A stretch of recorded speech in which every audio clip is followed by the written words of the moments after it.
দেখুন, সে যে পদে থাকে কিছু কিছু হ্যান্ডলার ছিল যারা এই ধরনের সমস্ত অনৈতিক কাজের সঙ্গে যুক্ত ছিল, চ্যানেল তৈরি করেছিল, ওরাই অপারেট করে সবাইকে ভাগ দিত।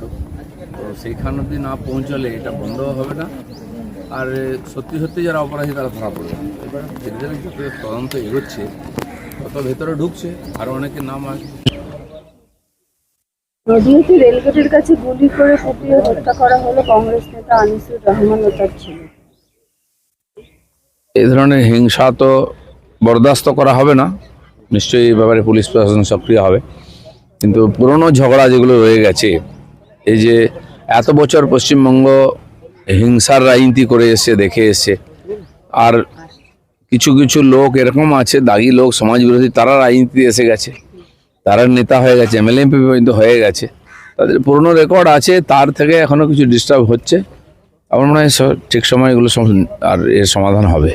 63 বছর ধরে চলা দুর্গাপুজো বন্ধের সিদ্ধান্ত। উত্তর কলকাতার 20 পল্লী সর্বজনীন দুর্গোৎসব ফেসবুকে পোস্ট করে বলল যে স্বাধীন ভারতে আজ আমরা পরাধীন। 63 বছর ধরে চলা দুর্গাপুজো কিছু ব্যক্তি এবং বর্তমান পারিপার্শ্বিক চাপের কারণে নানান হুমকি, নানান শারীরিকভাবে নির্যাতনের হুমকি, তার এর বিরুদ্ধে আমাদের এই প্রতিবাদ, পুজো না করার সিদ্ধান্ত নিয়েছে। যারা পারমিশন নিচ্ছেন, পুজো করছেন, পুলিশ পারমিশন দিয়েছে, পুলিশ প্রোটেকশনও দেবে, কিন্তু পুলিশের সঙ্গে কথা বলা উচিত, আইনে আশ্রয় নেওয়া উচিত। যারা একদিন পুজো করে এসেছেন, দুর্গা পূজা পশ্চিমবাংলা কেউ বন্ধ করতে পারবে না। কোনো সমস্যা স্থানীয়ভাবে থাকতেই পারে, কথাবার্তা বলে সমাধান করা উচিত।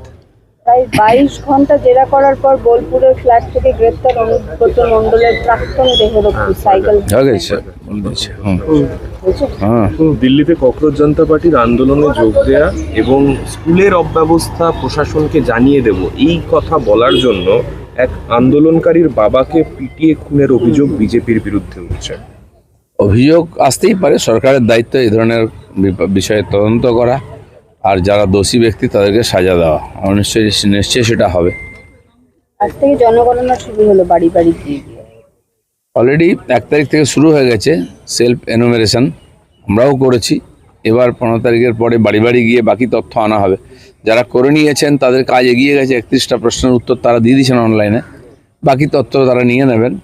আর যারা করেননি তাদের তো ওরা থেকেই করতে হবে, সময় লাগবে। যাতে সময় কম লাগে সেই জন্য সরকার আপিল করেছিল 15 দিন নিজেরা স্বগণনা করে নিন।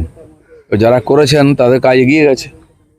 বেকার শ্রেণী ভেঙে পড়লো বাড়ি। এই বাড়িতেই চলে পানশালা এবং রেস্তোরাঁ। ছুটির দিন বা ড্রাই ডে না থাকলে মৃত্যুর মিছিল হতে পারে। কোথায় ওটা? এটা হচ্ছে বেকার শ্রেণী ধর্মতলা। এরকম কলকাতার পুরনো বাড়ি একটা সমস্যা, আর সেখানে বহু মানুষ থাকছেন, বললেও তারা সরছেন না। আর বিশেষ করে এই বৃষ্টির সময় প্রত্যেক বছরই এটা হয়, অত্যাধিক বৃষ্টি হলে জল ঢুকে যায় ভেতরে, তার নরম হয়ে যায়, কিছু কিছু বাড়ি ভাঙে। আমার মনে হয় কর্পোরেশনের এই ব্যাপারে সতর্ক হওয়া উচিত, আর ওটা কড়াকড়ি করা উচিত, নাহলে জীবনহানি হবে। আর এই ধরনের পুরনো অবৈধ বাড়ি পড়ে আছে, যেখানে মানুষ থাকে না, সেখানে এই ধরনের অবৈধ ক্রিয়াকলাপ চলে, জুয়ো, গাঁজা, মদ, সাট্টার, সেগুলো সতর্ক থেকে সমাধান করা উচিত, নাহলে ওরাও মরে যাবে যারা ওখানে থাকছে অবৈধভাবে। তো এটা একটা বড় সমস্যা, এর সমাধানের চিন্তা করা উচিত।